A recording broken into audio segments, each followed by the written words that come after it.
High বন্ধুরা, সবাই কেমন আছেন? আশা করি সবাই ভালো আছেন। কৃষি উন্নয়ন, কৃষকের পরিশ্রম চ্যানেলে আপনাদের সবাইকে আমন্ত্রণ। দেখতে পাচ্ছেন আমাদের জাংলাটি নতুন করে লাউয়ের ঝাড় দেওয়া হয়েছে, আর 5-6 হাত বাড়িয়ে দেওয়া হয়েছে জাংলাটির অংশ। এখন জাংলাটি আগের থেকে অনেকটাই বড় হয়ে গেছে।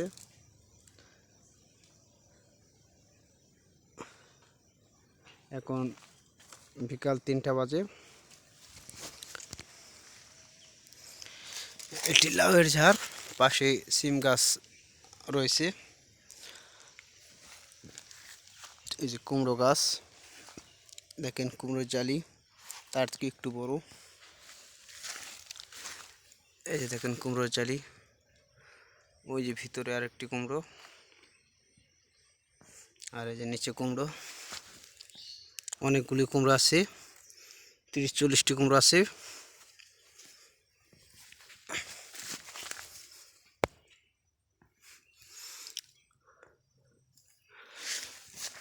আমি আর জানলার ভিতরে যেতে চাই না, আমি বাহির থেকে যতটুকু পারি আপনাদের দেখাবো। এই যে দেখেন ধুন্দল,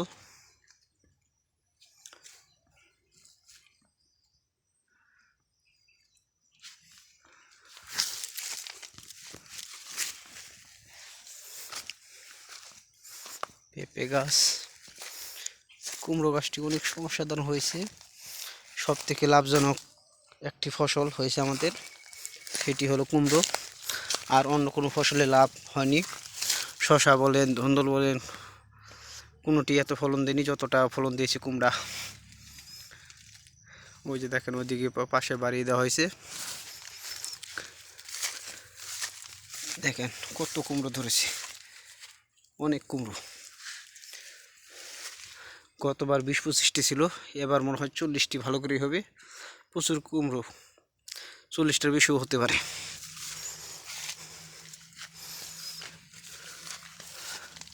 চারিদিকে শুধু কুমড়ো আর কুমড়ো।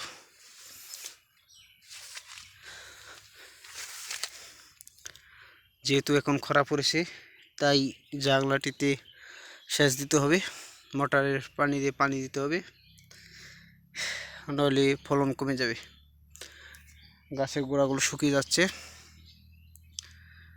এখন জানলা নিচে যে ঘাসগুলো দেখছেন, এগুলো আমাদের যে গৃহপালিত গরু রয়েছে তাদের কেটে খাওয়ানো হয়। এমনকি আমরা ঘাসেরও চাষ করি। আমাদের বাড়ির পশ্চিম পাশের দক্ষিণ দিকে আমরা ঘাস চাষ করেছি, আপনাদের একটি ভিডিওতে দেখেছিলাম। অসাধারণ কুমড়ো।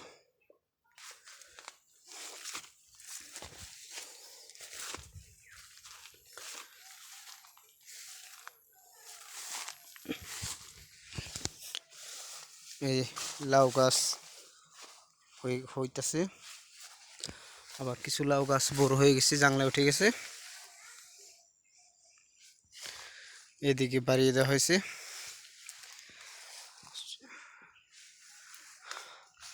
দুই দিকে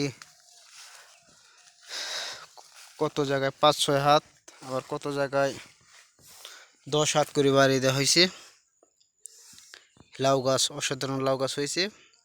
এগুলো জাংলায় উঠলে আশা করি ভালো ফলন দিবে।